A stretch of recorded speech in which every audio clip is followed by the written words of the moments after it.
The digital revolution is here. Image makers today in both the still and video industries are working with less time and smaller budgets than ever before.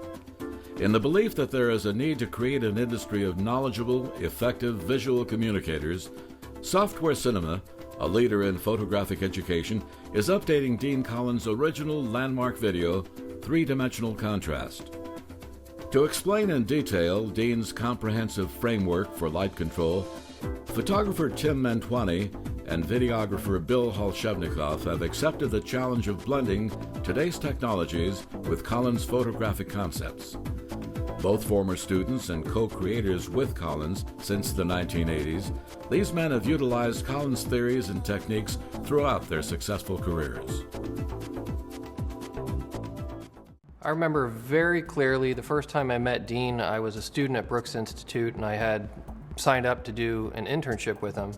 And the first day I came into the studio, he was doing a wedding gown catalog, and he lit everything with hard lights. And I remember just being blown away because everything I had learned in school was big soft light, and the idea of using 5 hard lights on one person to shoot a wedding dress was just beyond me. But it really opened up my eyes how to show form, texture, and to really make pictures, not just take pictures. And after I did my internship, I was there for 7 weeks, I went back to Brooks, and I remember that my life as a photographer changed after that internship. I learned more in that 7-week period than I could have ever anywhere else. And to this day I use the fundamentals that I learned working with Dean every time I get on set and I pick up a camera. I remember the day I met Dean. I walked into his studio in San Diego and he was just wrapping up a workshop with a bunch of National Geographic photographers, and I was incredibly impressed that there was a bunch of National Geo guys there. And then I thought, well, who's the guy teaching? Because he must really know a lot. And I got sucked into Dean's world immediately, and I knew really very little about controlling and manipulating light. And as soon as I started to learn his ways of manipulating highlights and shadows and things, I started to see differently, and my brain started to see the way a camera sees, and it changed the way I worked, and it actually changed the direction of my life. And to this day, every time I go on set, I think about Dean and I think about all the things I've learned, and I put them to work every single day I'm on set.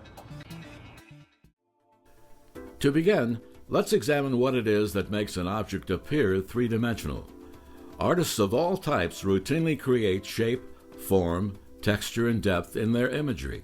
But what exactly are the controls that we subconsciously examine when we look at an image? On a flat piece of paper, a talented artist can draw a circle, make the circle a dot, and then make the two-dimensional dot into a three-dimensional ball. By producing a shade darker than the tone of the ball, and by placing the darker shade in the proper area on the dot, shape and form are revealed. If the artist needed to create shine, a different tool would be utilized to produce a shade brighter than the tone of the ball. And by placing the lighter tone in the proper area, surface texture is revealed on the ball. And if we wanted to make the shiny ball less shiny, simply controlling the edge of the highlight can make the ball appear shiny or textured. But what if the dot were black or pure white? How then would we reveal form and texture on a flat piece of paper or a television screen? To understand this and many other questions, let us first acquire a nomenclature, some terminology that will allow us to better understand those elements that make up a three-dimensional image. Dean Collin's theory of three-dimensional contrast is simple. It's the idea that a three-dimensional object with a single tone, illuminated by a single light source, will reveal 3 separate densities: the diffused value, the shadow, and the specular highlight. The diffused value, or true tone of the object, can be seen as the consistent and objective value, while the shadow and the specular highlights are more subjective values.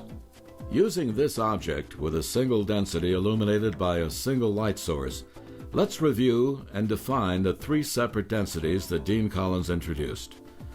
The first area is called the diffused value. Diffuse means to disperse, and the diffused value is the area of an object that disperses or diffuses light evenly.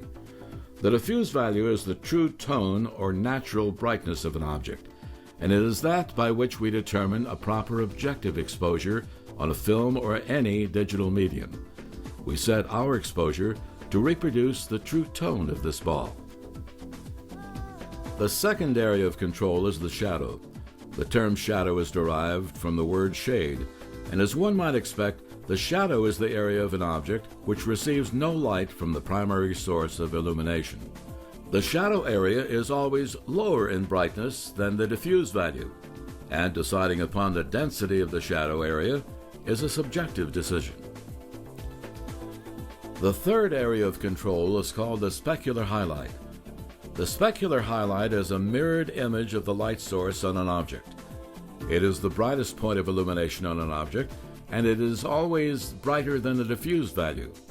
Like the shadow, the size and intensity of the specular highlight is a subjective decision. Providing names for the three densities of an object is just the beginning of the understanding of light control.